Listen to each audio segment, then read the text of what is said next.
Good morning students. ਅੱਜ ਆਪਾਂ ਗੱਲ ਕਰਾਂਗੇ ਮਾਡਰਨ ਵਾਰਫੇਅਰ, ਜਿਸ ਨੂੰ ਆਧੁਨਿਕ ਯੁੱਧ ਕਲਾ ਦਾ ਵੀ ਕਿਹਾ ਜਾਂਦਾ ਹੈ।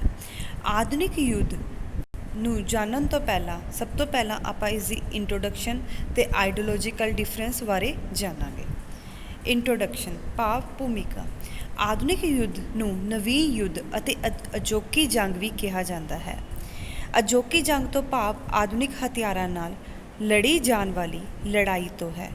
ਵਿਗਿਆਨ, ਗਿਆਨ ਅਤੇ ਤਕਨੀਕੀ ਵਿਕਾਸ ਨਾਲ ਹੋਈਆਂ ਨਵੀਆਂ ਖੋਜਾਂ ਕਾਰਨ ਯੁੱਧ ਲੜਨ ਦੇ ਤਰੀਕਿਆਂ ਅਤੇ ਹਥਿਆਰਾਂ ਦੀ ਬਣਤਰ ਵਿੱਚ ਲਗਾਤਾਰ ਤਬਦੀਲੀ ਹੁੰਦੀ ਰਹਿੰਦੀ ਹੈ। ਜਿਹੜਾ ਹਥਿਆਰ ਅੱਜ ਨਵਾਂ ਹੈ, ਉਸ ਦੀ ਅੱਜ ਬਹੁਤ ਹੀ ਮਹੱਤਤਾ ਹੈ, ਪਰ ਕੁਝ ਸਮੇਂ ਬਾਅਦ ਉਹ ਪੁਰਾਣਾ ਹੋ ਜਾਂਦਾ ਹੈ ਅਤੇ ਉਸ ਦੀ ਥਾਂ ਕੋਈ ਹੋਰ ਨਵੇਂ ਕਿਸਮ ਦਾ ਹਥਿਆਰ ਲੈ ਲੈਂਦਾ ਹੈ। ਅਸੀਂ ਵੇਖਦੇ ਹਾਂ ਕਿ ਪਹਿਲੇ ਮਹਾਂਯੁੱਧ ਵਿੱਚ ਜਦੋਂ ਹਵਾਈ ਜਹਾਜ਼ਾਂ ਦੀ ਵਰਤੋਂ ਕੀਤੀ ਗਈ ਤਾਂ ਉਸ ਨਾਲ ਜੰਗਾਂ ਵਿੱਚ ਕ੍ਰਾਂਤੀਕਾਰ ਤਬਦੀਲੀਆਂ ਆਈਆਂ, ਪਰ ਦੂਜੇ ਮਹਾਂਯੁੱਧ ਸਮੇਂ ਜੋ ਹਵਾਈ ਜਹਾਜ਼ ਵਰਤੇ ਗਏ, ਉਸ ਵਿੱਚ ਪਹਿਲੇ ਮਹਾਂਯੁੱਧ ਵਿੱਚ ਵਰਤੇ ਹਵਾਈ ਸੈਨਾ ਨਾਲੋਂ ਜ਼ਮੀਨ ਆਸਮਾਨ ਜਿੰਨਾ ਅੰਤਰ ਸੀ। ਪਰ ਜੋ ਦੂਜੇ ਮਹਾਂਯੁੱਧ ਵਿੱਚ ਹਵਾਈ ਜਹਾਜ਼ ਵਰਤੇ ਗਏ, ਉਹਨਾਂ ਦੀ ਅੱਜ ਕੋਈ ਮਹੱਤਤਾ ਨਹੀਂ। ਸਾਡੇ ਗੁਆਂਢੀ ਦੇਸ਼ ਚਾਈਨਾ, ਪਾਕਿਸਤਾਨ ਨੇ ਕਈ ਤਰ੍ਹਾਂ ਦੇ ਤਕਨੀਕੀ ਤੌਰ 'ਤੇ ਹਥਿਆਰ ਬਣਾਏ ਹਨ। ਇਸੇ ਤਰ੍ਹਾਂ ਪਾਕਿਸਤਾਨ ਨੇ ਅਮਰੀਕਾ ਤੋਂ F-16 ਜਹਾਜ਼ ਖਰੀਦੇ। ਇਹਨਾਂ ਨੂੰ ਖਰੀਦਿਆਂ ਨੂੰ 10 ਸਾਲ ਦੇ ਕਰੀਬ ਹੋ ਚੁੱਕੇ ਹਨ।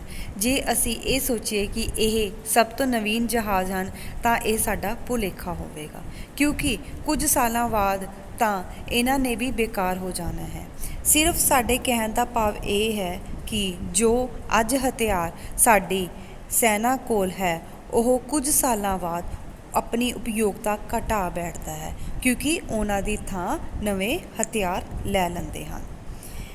ਵਿਚਾਰਿਕ ਮਤਭੇਦ ਆਈਡੀਓਲੋਜੀਕਲ ਡਿਫਰੈਂਸਿਸ। ਆਧੁਨਿਕ ਜੰਗ ਕਦੋਂ ਸ਼ੁਰੂ ਹੋਈ, ਇਸ ਬਾਰੇ ਸੈਨਿਕ ਵਿਦਵਾਨਾਂ ਵਿੱਚ ਕਾਫੀ ਮਤਭੇਦ ਹਨ। ਵੱਖ-ਵੱਖ ਵਿਦਵਾਨਾਂ ਦਾ ਆਪਣਾ ਭੇਦ ਹੈ। ਕਈ ਇਸ ਦਾ ਆਰੰਭ ਨੈਪੋਲੀਅਨ ਦੇ ਸਮੇਂ ਤੋਂ ਮੰਨਦੇ ਹਨ, ਕਈ ਉਦਯੋਗਿਕ ਕ੍ਰਾਂਤੀ ਤੋਂ, ਕਈ ਅਮਰੀਕਾ ਦੀ ਘਰੇਲੂ ਜੰਗ ਤੋਂ ਅਤੇ ਕਈ ਇਸ ਨੂੰ ਪਹਿਲੇ ਮਹਾਂਯੁੱਧ ਤੋਂ ਮੰਨਦੇ ਹਨ।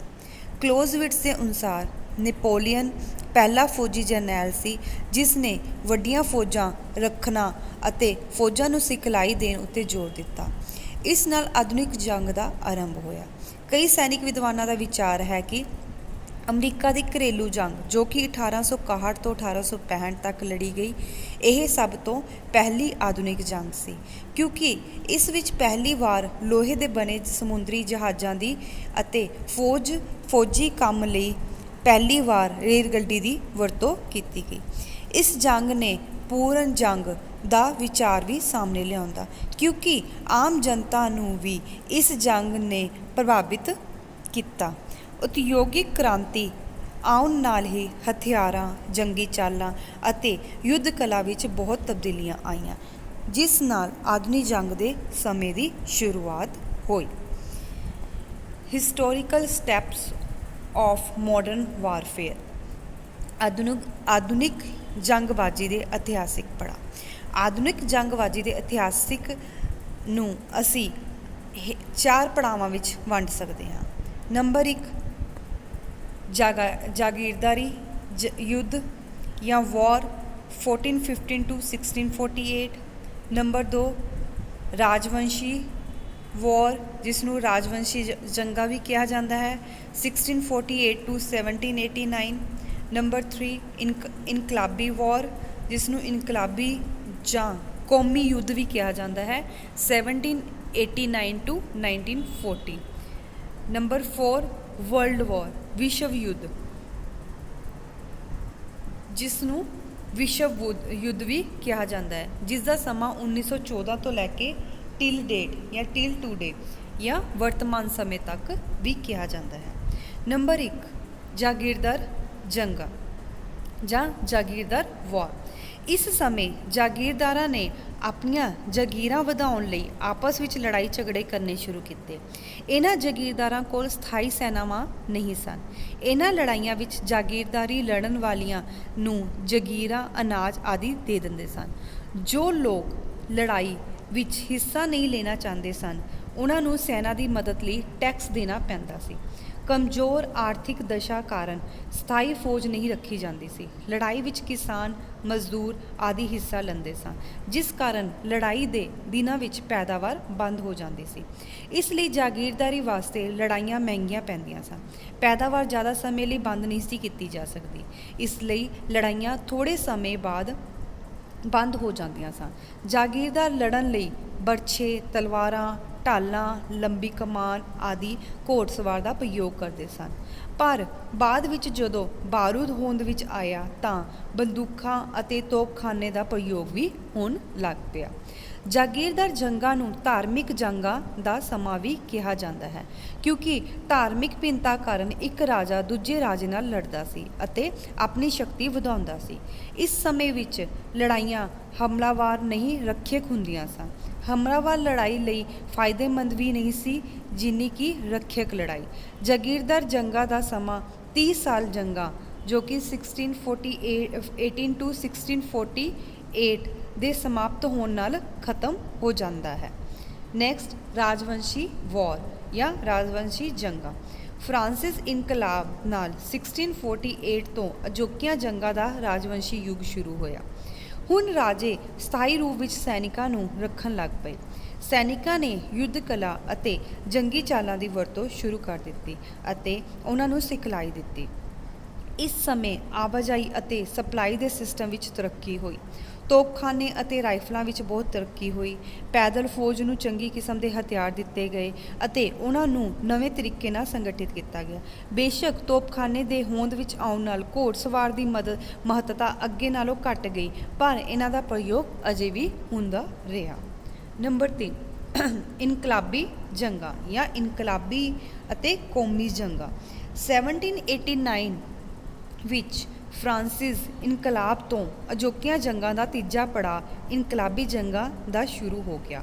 ਫਰਾਂਸਿਸ ਇਨਕਲਾਬ ਨੇ ਕੇਵਲ ਫਰਾਂਸ 'ਤੇ ਹੀ ਨਹੀਂ ਸਗੋਂ ਸਾਰੇ ਯੂਰਪ 'ਤੇ ਅਸਰ ਪਾਇਆ, ਜਿਸ ਨਾਲ ਸੈਨਿਕ ਸਮਾਨ ਅਤੇ ਲੜਨ ਦੇ ਢੰਗਾਂ ਵਿੱਚ ਬਹੁਤ ਹੀ ਤਬਦੀਲੀਆਂ ਆਈਆਂ।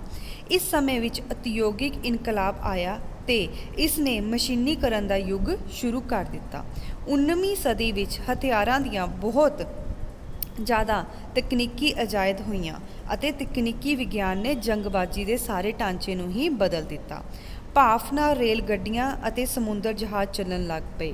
ਇਸ ਨਾਲ ਅੱਜ ਦੀ ਜੰਗਬਾਜ਼ੀ ਦੀ ਗਤੀਸ਼ੀਲਤਾ ਦੀ ਲੋੜ ਪੂਰੀ ਹੋ ਗਈ। ਸੜਕਾਂ ਵਿੱਚ ਵੀ ਸੁਧਾਰ ਕੀਤਾ ਅਤੇ ਡਾਕ ਤਾਰ ਵਿਭਾਗ ਦੀ ਵਿਵਸਥਾ ਕੀਤੀ ਗਈ। ਅਮਰੀਕਾ ਦੀ ਘਰੇਲੂ ਜੰਗ, ਜੋ ਕਿ 1861 ਤੋਂ 1865 ਵਿੱਚ ਨਵੇਂ ਹਥਿਆਰਾਂ ਦੀ ਅਤੇ ਹੋਰ ਨਵੇਂ ਢੋਆ ਢੁਆਈ ਦੇ ਸਾਧਨ ਜਿਵੇਂ ਰੇਲ ਗੱਡੀਆਂ, ਲੋਹੇ ਦੇ ਬਣੇ ਸਮੁੰਦਰੀ ਜਹਾਜ਼ ਆਦਿ ਦੀ ਵਰਤੋਂ ਕੀਤੀ ਗਈ। ਇਸ ਜੰਗ ਨੂੰ ਪਹਿਲੀ ਅਜੋਕੀ ਜੰਗ ਕਹਿੰਦੇ ਹਨ। ਇਸ ਯੁੱਗ ਦੀਆਂ ਮਸ਼ਹੂਰ ਲੜਾਈਆਂ ਨੈਪੋਲੀਅਨ ਦੀਆਂ ਲੜਾਈਆਂ ਹਨ ਅਤੇ ਅਮਰੀਕਾ ਦੀ ਘਰੇਲੂ ਜੰਗ ਹੈ। ਨੰਬਰ 4, ਵਰਲਡ ਵਾਰ, ਜਿਸ ਨੂੰ ਵਿਸ਼ਵ ਜੰਗ ਵੀ ਕਿਹਾ ਜਾਂਦਾ ਹੈ।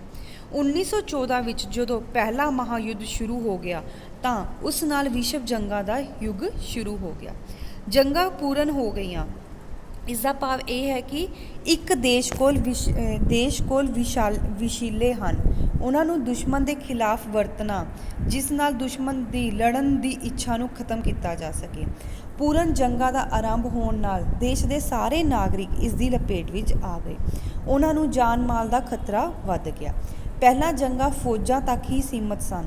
ਹੁਣ ਸਾਰੇ ਦੇਸ਼ ਦੇ ਲੋਕ ਇਸ ਵਿੱਚ ਆਪਣਾ ਸਿੱਧੇ ਜਾਂ ਅਸਿੱਧੇ ਰੂਪ ਵਿੱਚ ਯੋਗਦਾਨ ਪਾਉਣ ਲੱਗ ਪਏ।